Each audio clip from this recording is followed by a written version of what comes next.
ஷைத்தான் நமது உடலுக்குள் கலந்திருந்தாலும் தீய எண்ணங்களை மட்டுமே அவனால் ஏற்படுத்த முடியுமே தவிர கைகாலை முடக்குவதோ நோய்களை ஏற்படுத்துவதோ பைத்தியமாக்குவதோ சைத்தானும் முடியாத காரியம்.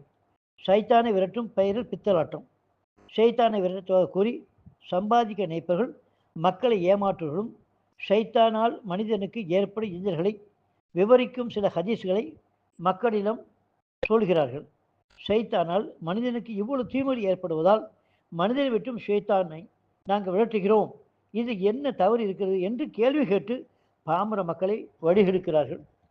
இவர்கள் தங்கள் வாதத்தில் உண்மையாக இருந்தால் ஷைத்தானை விரட்டிய பிறகு இவர்கள் யாரிடமிருந்து ஷைத்தானை விரட்டினார்களோ அவர்களுக்கு ஹதீஸ்களில் சொல்லப்பட்ட இறந்துகள் ஏற்படாது என்ற உத்தரவாதத்தை தர முடியுமா?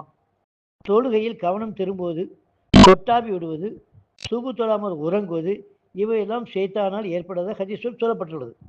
அப்படி என்றால் இவர்கள் யாரிடமிருந்து ஷைத்தானை விரட்டினார்களோ அவர்களுக்கு தொழுகையில் கவனம் திரும்பாதா? அவர்களுக்கு இனி கொட்டாவியே வராதா? அவர் சுபு தொலை விடாமல் கடைபிடிப்பார்களா? ஷைத்தானை விரட்டியபடி இவர்களுக்கு தவறான எண்ணங்கள் ஏற்படாதா? இந்த அடிப்படை சிந்தித்து பார்த்தாலே ஷைத்தானை விரட்டுவதாக இவர்கள் கூறுவது வடிகட்டிய பொய் என்பதை அறியலாம். அனைவரிடமிருந்து ஷைத்தானை விரட்டுவார்களா? ஷைத்தான் நல்லவர் கெட்டவர் என்று வித்தியாசம் இல்லாமல் அனைவருக்கும் தவறான எண்ணங்களை ஏற்படுத்துகிறான். அப்படி என்றால் ஷைத்தானை விரட்டுவதாக கூறும் போலி ஆன்மீகவாதி அனைத்து மக்களுக்கும் ஓதி பார்த்து அவரிடமிருந்து ஷைத்தானை விரட்டுவார்களா? நபிமார்களுக்கு ஷைத்தான் இளைஞ தந்ததாக திருக்குர்ஆன் கூறுகிறது. இன்றைக்கு இவர்களுக்கு ஷைத்தானை விரட்ட தெரிந்த யுக்தி நபிமார்களுக்கு ஏன் தெரியவில்லை என்று நாம் சிந்தித்து பார்க்க வேண்டும். இவ்வாறே மனிதர்களிலும் ஜின்களிலும் உள்ள ஷைத்தான்களை ஒவ்வொரு நபிக்கும் பகைகளாக ஆக்கினோம்.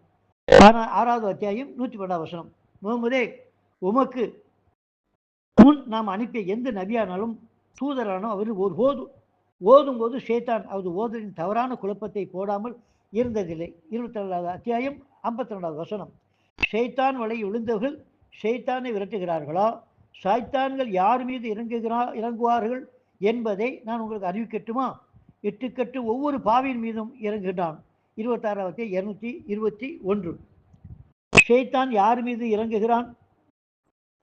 ஷைத்தான் விரட்டுவதாக கூறுபோல் மார்க்கத்தில் இல்லாத ஒரு விஷயத்தை இருப்பதாக இட்டுக்கட்டி கொண்டிருக்கிறார்கள். இத்தகையவுடன் ஷைத்தான் இருக்கிறான்.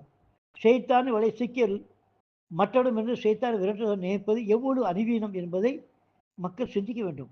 ஏமாற்றுவன் சதியில் சிக்கி தங்கள் பொருளையும் அறிவை இழந்து விட வேண்டாம்.